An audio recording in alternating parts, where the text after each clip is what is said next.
Lacetti 1.6 ni noyob kelib qoldi. 2013-yilda chiqqan. Bunaqa probekda, bunaqa tinuv holatda mashina bo'lmasa kerak. Bemalol qidirib topa olmaysizlar. 4 ta balon, yumshoq balonlari bor. Tinuv holatda, qiruv-siruv hech qanaqa aybi yo'q mashinani. Salonni qaranglar. Xavosga haydaysizlar deyman buni. 37 ming probekda 2013-yil mashina. 23-yil Gentra'lar ham bunaqa holatda emas. Shundan olasizlar, haydaysizlar. Tayyor mana mashina. Men rulga qo'yib qo'yilgan. Hech qanaqa qiruv-sirig'i yo'q. Salonda ham, boshqa joyda ham. Orqalarini qaranglar.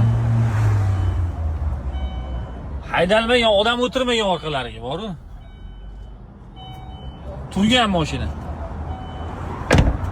Narxini 11.600 deyapmiz, yana kelishtirib beriladi. Nomerlar ham alohida temasi, yopilgan joyda chiroyli nomerli harflar turibdi.